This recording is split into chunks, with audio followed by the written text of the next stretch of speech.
A drill and impact driver are the most useful tools you'll own and will help you out on a variety of jobs from simple maintenance to large building projects.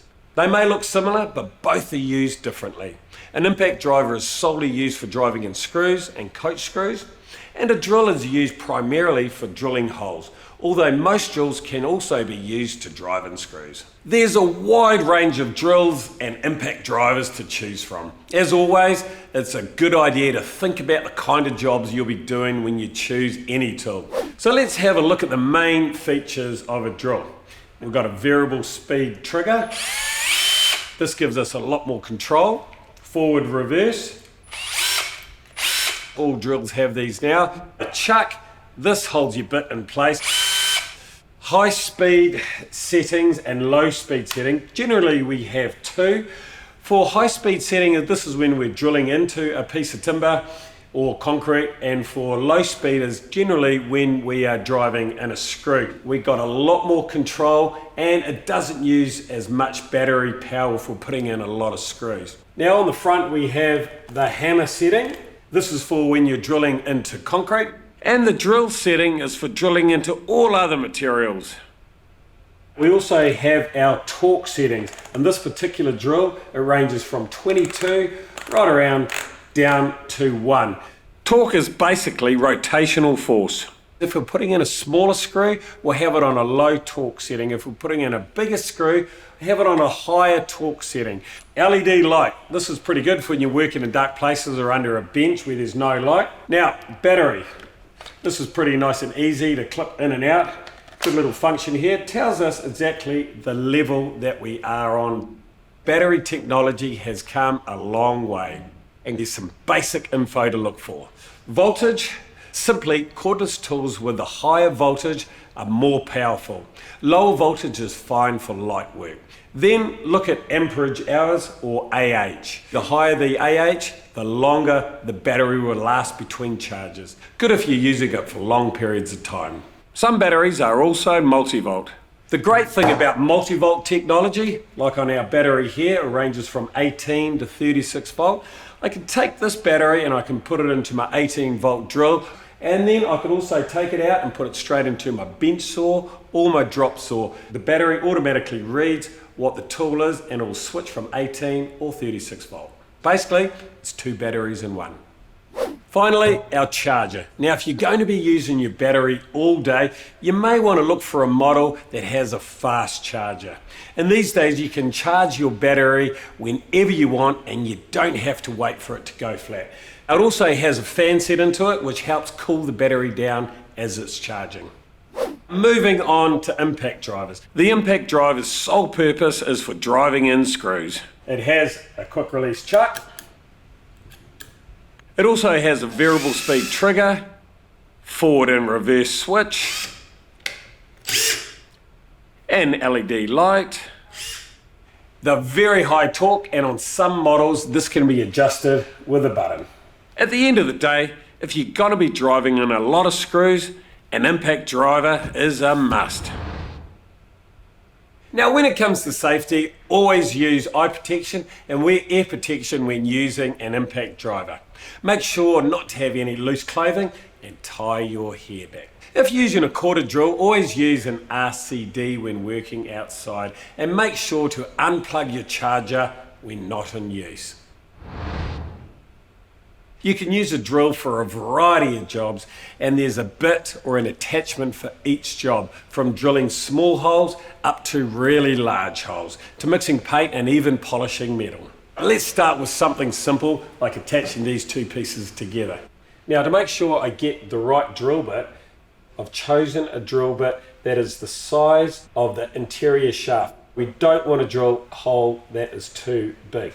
Now, the type of screw I'm using is square drive. So for my impact driver, I'll select the square drive bit. That's going to fit in there nice and neat like that. Great thing about square drives, you get so much more grunt because it's got good purchase when that fits into the back of the screw. I'm going to tighten that up. On the chuck, I've set that to drill mode. I've also set that on high speed because generally for drilling a hole, we want it on high speed. And I'm going to pre-drill my hole through both pieces of timber, which is best practice and will ensure the wood doesn't split when I drive my screw in. This is why it's really handy having a drill and an impact driver. Don't just pull the trigger and go for gold. You want to just pull it nice and slowly. Make sure you're 90 degrees to your piece of timber. You're not on an angle. You've got a good amount of force on the back of your drill, and just pulse it in until it starts to go nice and easy. And that there is quite a nice little finish. Now if you want to drill any holes that are slightly bigger, these spade bits are fantastic for that. They're used on high speed and only into timber.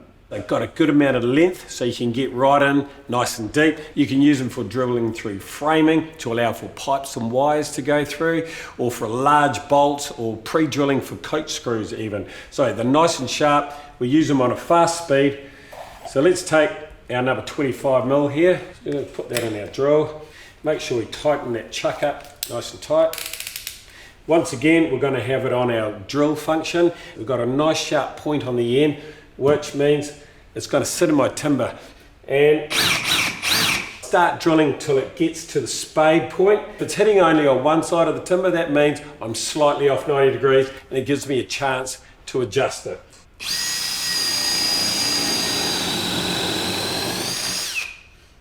And there's our clean 25mm hole. Now if you're working on a job that requires a relatively large screw like this 150mm long landscape screw, you're going to need a suitable impact driver to put it in.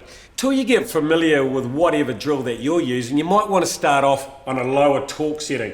So all I'm going to do is make sure I start off nice and 90 degree. I'm not on an angle like that. Keep a good amount of pressure so the drill bit doesn't come out of the end of the screw.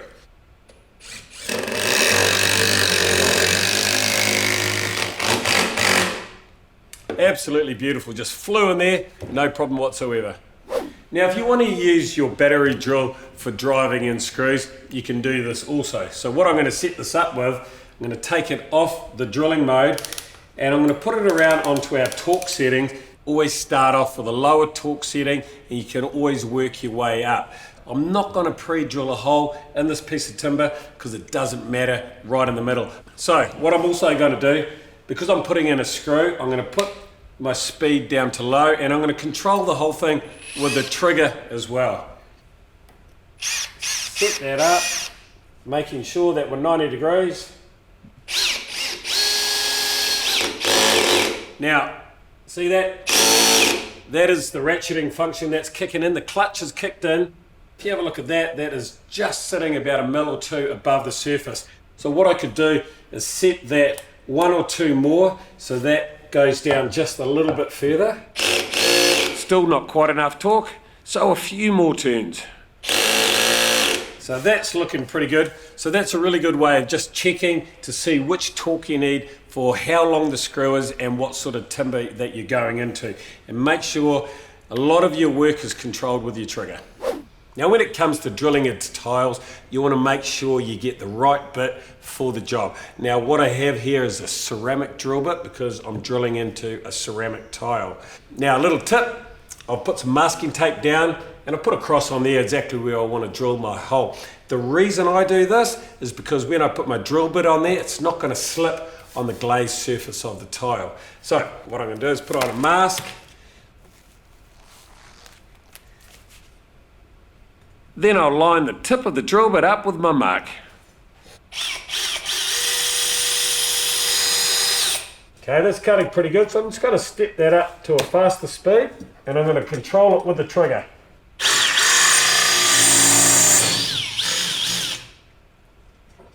And that's all our drilling done. The next thing you need to do is head into the store and get yourself the drill and impact driver that suits you. Just ask one of our team members and they'll point you in the right direction.